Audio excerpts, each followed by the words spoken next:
In this video, you'll learn how to cancel a bid on eBay.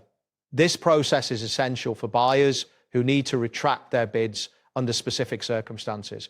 By the end of this guide, you will successfully navigate the necessary steps to cancel your bid effectively. Start by logging into your eBay account. Once you are logged in, look for the search bar at the top of the page. Type bid retraction into the search bar and press enter. This action will lead you to the relevant pages associated with bid retraction. Locate the link titled Bid Retraction and click on it to open the bid retraction page. This page is where you will initiate the cancellation of your bid. On the bid retraction page, you will see fields where you need to enter specific information.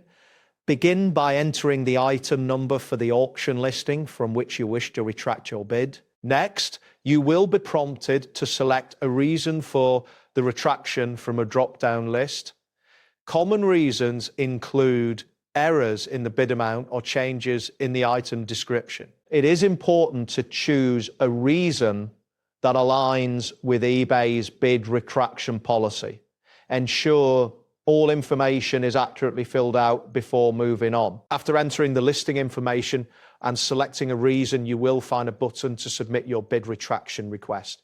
Click this button to proceed. eBay will now process your request. If your request meets their policy requirements, your bid will be removed from the auction listing. Be aware that once your bid is cancelled, the next highest bid may take precedence as the leading bid. It is crucial to review the auction details carefully before placing bids in the future. This practice can help prevent the need for bid cancellations. After you submit your retraction, you should receive a confirmation message indicating that the retraction has been processed. Take a moment to verify that your bid is no longer active in the auction listing. That's it for this tutorial. Thanks for watching and see you in the next one.